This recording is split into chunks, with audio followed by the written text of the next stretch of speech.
السلام علیکم ورحمۃ اللہ وبرکاتہ۔ دوستو، آج ہم اور آپ حاضر ہیں ایک اہم پیغام میں استقبال ماہ رمضان کے ساتھ۔ یہ مبارک مہینہ جو اسلامی تاریخ کا سب سے سنہرا مہینہ ہے، عظیم ترین مہینہ ہے، جسے اللہ کے رسول صلی اللہ علیہ وسلم نے امت کا مہینہ کہا، جس مہینے کی ابتدا اللہ رب العزت کی رحمتوں سے ہوتی ہے، جس کا درمیانی حصہ اللہ رب العزت کی مغفرتوں کا ہوتا ہے، اور جو مہینہ جاتے جاتے ہمیں نجات کی سوغات دے کے جاتا ہے، وہ مہینہ کچھ ہی دنوں میں ہمارے اور آپ کے درمیان میں جلوہ افروز ہونے والا ہے مہمان کی حیثیت سے۔ جب کوئی عظیم مہمان آتا ہے، بڑا مہمان آتا ہے، تو اس کی اسی انداز سے تیاری کی جاتی ہے۔ ہمیں بھی چاہیے کہ ہم اس اپنے عظیم مہمان کا ویسے استقبال کریں جیسا استقبال کرنے کا حق ہے۔ ہم اور آپ سب جانتے ہیں کہ یہ مہینہ وہ ہے جس میں جنت کے دروازے کھول دیے جاتے ہیں، جہنم کے دروازے بند کر دیے جاتے ہیں۔ انسان کا سب سے عظیم ترین جو دشمن ہے وہ ہے شیطان۔ اللہ رب العزت ارشاد فرماتا ہے ان شیطان للانسان عدو مبین، لیکن اللہ رب العزت کی کریمی ہے کہ وہ کریم اس مہینے میں ہمارے سب سے سخت دشمن کو مقید فرما دیتا ہے۔ تو اللہ رب العزت نے اس مہینے کو ہمارے لیے، بندوں کے لیے، امت محمد کے لیے سر تا سر انعام بنایا ہے، رحمت بنایا ہے، مغفرت اور نعمت اور نجات کی ضمانت بنایا ہے۔ تو ہمیں چاہیے کہ اس مہمان کا شاہانہ انداز سے استقبال کریں۔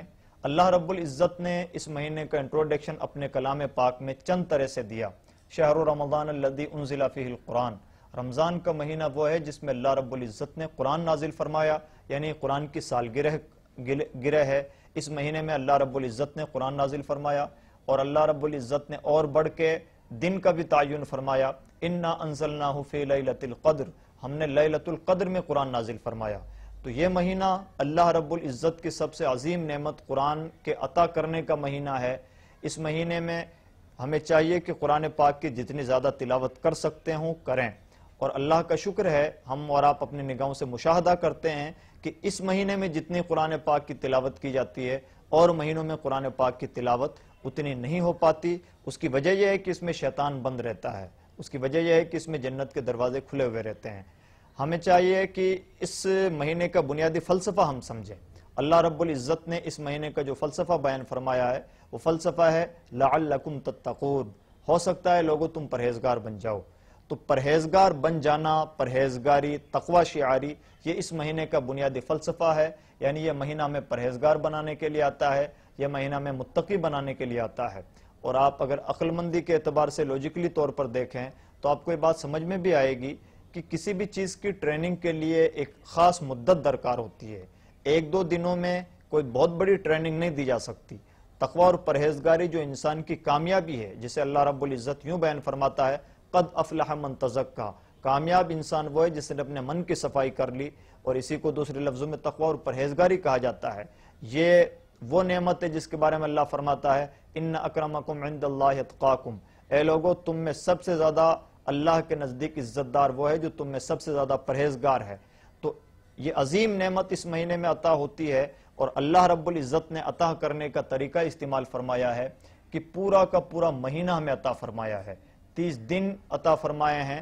ان 30 دنوں میں بندہ چاہے تو اس کی بہت اچھے انداز سے ٹریننگ ہو سکتی ہے۔ اسی لیے اللہ رب العزت نے اس مہینے کو تقوی اور پرہیزگاری کا مہینہ بنایا۔ ہماری ذمہ داری بنتی ہے کہ اس مہینے میں اپنے آپ کو زیادہ سے زیادہ پرہیزگار بنانے کی کوشش کریں۔ ظاہری طور پر ایک پرہیزگار میں جو باتیں پائی جانی چاہیے کہ اللہ کے خوف سے، اللہ کے ڈر سے، اللہ کے حکم سے بندہ ان کاموں سے رک جائے جن سے رکنا چاہیے۔ ظاہری طور پر وہ تقوی اور پرہیزگاری کی نشانی تمام لوگوں میں، روزے داروں میں پائی جاتی ہے کہ روزے دار صرف اللہ کے ڈر سے ہر چیز مہیا ہونے کے باوجود استعمال نہیں کرتا، یعنی نہ کھاتا ہے، نہ پیتا ہے، نہ مباشرت کرتا ہے۔ کیوں؟ اس لیے کہ اللہ کا ڈر پیش نظر ہوتا ہے۔ یہ مہینہ جو ہمیں سبق دیتا ہے کہ ہمیں سال کے تمام ایام، تمام دن بھی اسی طرح سے گزارنے چاہیے جیسے ہم اللہ رب العزت کی بارگاہ میں حاضر ہیں۔ اللہ رب العزت نے خاص کرم یہ بھی فرمایا ہے کہ اس مہینے میں ہمیں رات میں عبادت کرنے کا بھی موقع تراویح کے روپ میں مل جاتا ہے۔ اللہ رب العزت نے یہ کرم بھی فرمایا ہے کہ امت کا آج کے ہمارے اس دور میں ایک مزاج بن گیا ہے کہ لوگ اپنی زکوٰۃ بھی ماہ رمضان المبارک میں ادا کرتے ہیں۔ تو اس طرح سے ایک اور عبادت کا سنہرا موقع بھی ہمیں مل گیا، اور ایک طرح سے دیکھا جائے تو یہ اچھی بات بھی ہے کہ ایک خاص مہینے میں جب زکوٰۃ ادا کی جاتی ہے تو سال بھر کا حساب و کتاب مینٹین رکھنے میں بڑی آسانی ہوتی ہے، اور ساتھ ہی ساتھ دوسرا فائدہ یہ ہوتا ہے کہ عبادت میں اس مہینے میں جب ہم کوئی عبادت کرتے ہیں تو چونکہ اس کا ثواب بہت زیادہ بڑھا دیا جاتا ہے، تو زکوٰۃ کا ثواب بھی ہمیں بہت زیادہ بڑھ کر کے مل جاتا ہے۔ البتہ یہ مسئلہ ہمیں اپنے دماغ میں محفوظ رکھنا چاہیے کہ زکوٰۃ جب فرض ہو تب اس کی ادائیگی بہرحال ہونی چاہیے۔ اگر دوران سال کسی نے کوئی مال خریدا ہے تو اس کی زکوٰۃ اسی اعتبار سے فرض ہوتی ہے، اس میں بھی کوئی کوتاہی نہیں ہونی چاہیے۔ ایک خاص عبادت اس مہینے کی جو ہے وہ اعتکاف بھی ہے۔ اعتکاف میں بندہ 10 دن تک یا کم و بیش جتنا وہ چاہے اپنے آپ کو مسلسل اللہ رب العزت کے گھر میں ایک طرح سے بند رکھتا ہے، اور رات و دن اپنے رب، بلکہ اس کی ایک ایک سانس اپنے رب کے لیے ہوا کرتی ہے۔ ظاہر ہے یہ بہت بڑی عبادت ہے جس میں بندہ گویا اپنی زندگی اپنے رب کے لیے خاص کر دیتا ہے، اور اس مہینے کے اختتام میں اللہ رب العزت اپنے بندوں کو نعمت کے طور پر شب قدر عطا فرماتا ہے، جس کے بارے میں خود قرآن پاک میں یہ بات کہی گئی ہے کہ وہ ایک رات 1000 مہینوں سے افضل ہے۔ اللہ رب العزت نے، آپ دیکھیں، اس پورے مہینے میں اپنے رحم و کرم کی بے پناہ برسات نازل فرمائی ہے۔ پہلا عشرہ رحمتیں لے کے آیا تھا، بندوں کو جو رزق مانگنا ہے، اولاد مانگنی ہے، دعائیں مانگنی ہیں، جو کچھ بندے مانگ سکتے ہیں وہ کریم عطا فرمانے والا ہے۔ دوسری عظیم ترین نعمت جو بندوں کے لیے ہو سکتی ہے وہ اللہ رب العزت کی طرف سے یہ ہے کہ اللہ رب العزت بندوں کے گناہوں کو معاف فرما دے، اور اس مہینے میں اللہ رب العزت نے پورے 10 دن خاص فرما دیے ہیں اس بات کے لیے کہ کوئی بخشش چاہنے والا ہو تو اللہ رب العزت اس کی بخشش فرما دے، اور آخر میں اللہ رب العزت رزلٹ کے طور پر اس مہینے کے 10 دنوں میں اپنے بندوں کو جہنم سے بے پناہ آزادی عطا فرماتا ہے، اور پھر جب یہ مہینہ جاتا ہے تو اللہ کی مخلوق کی دستگیری کرتے ہوئے جاتا ہے صدقہ فطر کے طور پر۔ تو آپ یہ دیکھیں گے کہ روزے دار کے منہ کی خوشبو اللہ رب العزت کے نزدیک مشک و عنبر سے زیادہ محبوب ہے۔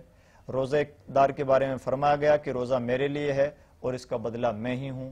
روزہ رمضان کا پورا مہینہ اپنی پہلی تاریخ سے لے کر کے آخری تاریخ کے آخری وقت تک سراسر اللہ رب العزت کی رحمتوں، عنایتوں، بخششوں اور نجات کا پروانہ ہے۔